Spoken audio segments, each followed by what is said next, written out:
Good morning. It is truly unimaginable that we are here in November still trying to combat the spread of COVID-19, still discussing what measures we should take to ensure the safety of our families and friends, our colleagues and neighbors, and still worried about the short and long-term impacts of this pandemic on our economy. The COVID-19 case count in the city leads the county, not surprisingly due to the density in population, but worrisome still the same. And according to the Frederick County Health Department, the county has surpassed the case rate of 20 cases per 100,000. We have lost more than 130 people in our community, including a member of my family. This pandemic is far from over, even though we wish it was nearing an end. Given the rapid increase in numbers and community spread over the last 2 weeks, we have seen the return of restrictions. Governor Hogan pulled back on capacity allowances last week and yesterday again. The County Board of Health, which governs the City of Frederick on health advisories, addressed social gatherings and events last week.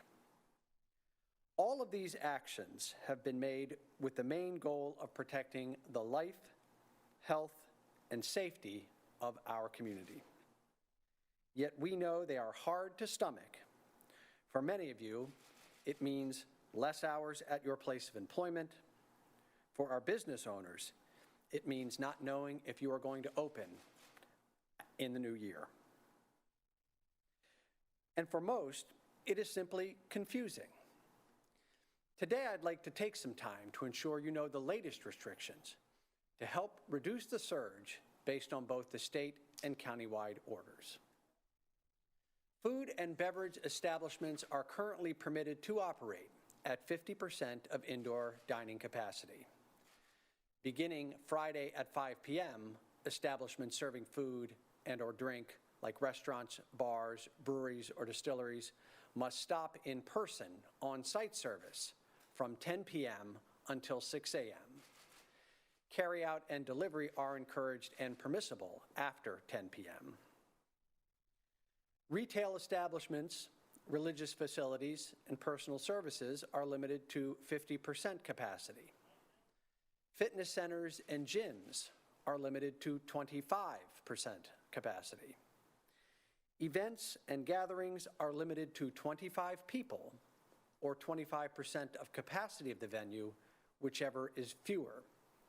And for wedding venues, this goes into effect on November 30th of 2020. All people ages 5 years and older are required to wear a face covering in all indoor public spaces and at all outdoor public spaces where the person is unable to consistently maintain at least 6 feet of distance from individuals who are not members of their household. There are also additional measures in place for hospitals and nursing homes, which you should review before visiting any of those facilities. These orders and FAQs can be viewed on our COVID website, cityoffrederickmd.gov, COVID-19. Balancing the public health crisis and the economic crisis remains one of the hardest challenges of this pandemic. Still, there are many things we can do to combat the surge and eventually release the restrictions. It requires our commitment to the basics: wearing your face coverings, washing your hands, keeping your distance from others, and staying home when you can. And while these efforts will take some time to show in the numbers, we must remain committed. I'm asking you today to commit to actions that keep you and our community safe. Here at the city, as a local employer and organization, we are continuing to find ways to safely adapt our operations and to provide resources to those who are hurting. I would like to remind you of a few of the operational changes we have undertaken. City buildings continue to remain closed to the general public. Much of our workforce is teleworking. However, we are accessible via phone and email, and essential services like trash collection continue per normal schedules. Due dates for city bills and permits, licensures, and citations remain extended until 30 days after the city state of emergency ends. If you would like to pay now, you can do so by using the drop box available outside of city facilities or online. Our Parks and Recreation Department continues to adjust their operations accordingly. The Tally Rec Center is open and available for use per capacity allowances. Park facilities are open and available for permitted use. However, walk, race, and parade permits remain suspended through the end of the year. We have also instituted many other resources for individuals and businesses. I encourage all to explore the grant programs available and to share them with others who may benefit. Funding is still available for rental assistance in partnership with the Religious Coalition and Frederick County.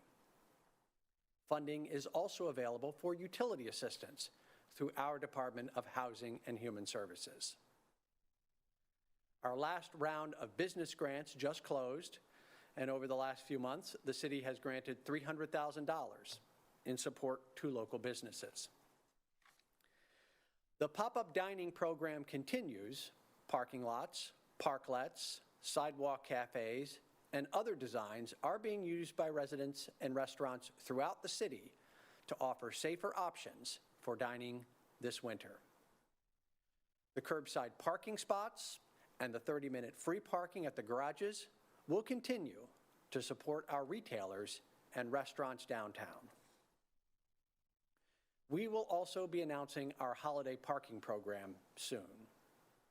Information on all of these programs can be found at cityoffrederickmd.gov/COVID-19 under the Recovery and Reopening tab. As we head into the holiday season, I know the requests to limit gathering size and travel are frustrating. I simply ask that you consider your actions each day and make the best choice to keep you and your family safe. For my own family, we are making modifications to our holiday schedules, which will likely mean I will not see my daughters for Thanksgiving. The numbers do not lie. COVID-19 is real. It is more than just the flu, and it will take all of us to reverse the latest trends. Please find ways to support our community safety, and please wear your mask. Thank you.